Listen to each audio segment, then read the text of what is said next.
Hello everyone, welcome to Cyberscoop TV. Greg Otto, your managing editor here, and we're coming to you live from the floor of the 2017 RSA conference. I'm talking with Mo Rosen, the Senior Vice President of Cybersecurity for CA Technologies.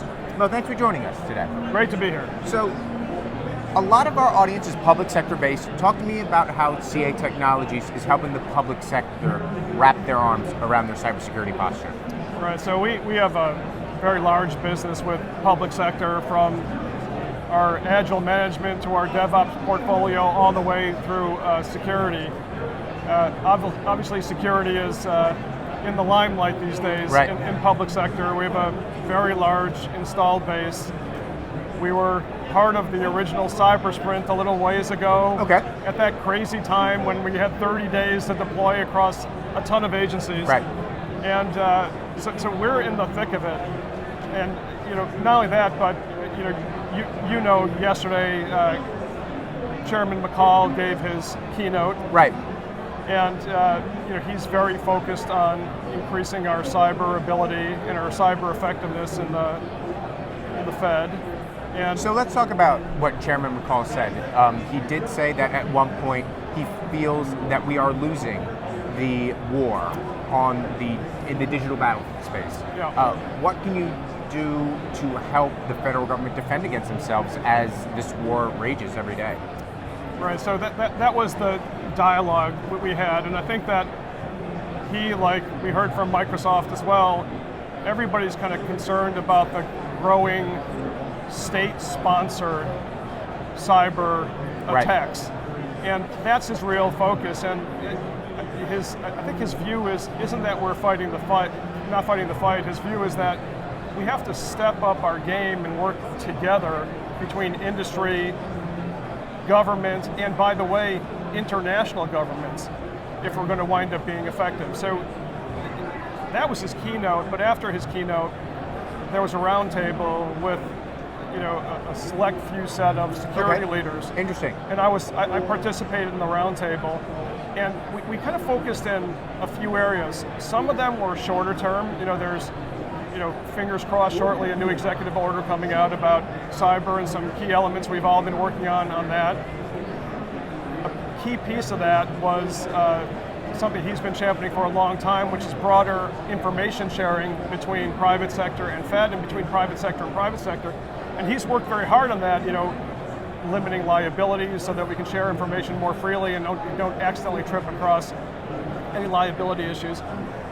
We talked about that, and then we talked about even items on should the existing FedGov agencies use the NIST framework so that they can baseline. And so at CA, we do that. Okay. And we're making a lot of progress. I'm a big proponent of that. He's a big proponent of that. And we're hoping to see that in the executive order.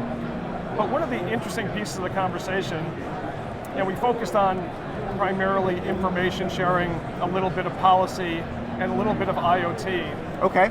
But the thing that really encouraged me is he's trying to fight the fight today so we can raise our level of defenses. And one thing that we came back and said, and this kind of was across the board, is policy is effectively strategy. And you did a great job passing a bill. There's a new executive order coming out.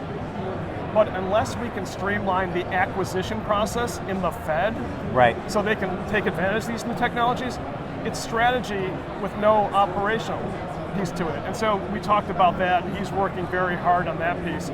Because you can see walking around the show, new technology is all the time now. You can't go from booth without hearing analytics, machine learning, AI, and it underpins every kind of Right. new packaging here, right? By the time the FedGov gets through its acquisition process, there's the next set of new technology, and their CISOs have to be able to do what commercial CISOs do. They apply the best technology they can based on a risk-based framework like Right. NIST, and make smart decisions so that they can start raising their operational level. So that was all the meat and potato stuff. But we also talked a little bit about, hey, 15 years from now, when quantum computing is a reality, Right. how should we start thinking about that? Because have we just cracked RSA 2048 encryption if I have quantum computing sitting out there?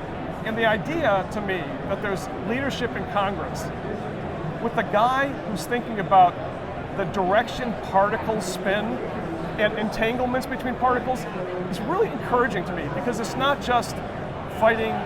Sometimes I think you can get convinced that we're fighting yesterday's war. Right. And he's looking over a longer term spectrum.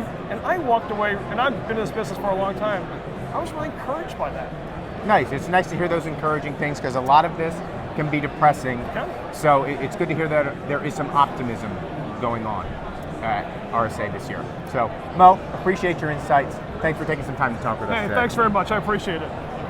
For all of our videos, check out our YouTube channel. And for more coverage of the RSA conference and all things cybersecurity, check out cyberscoop.com. I'm Greg Otto. Thanks for watching.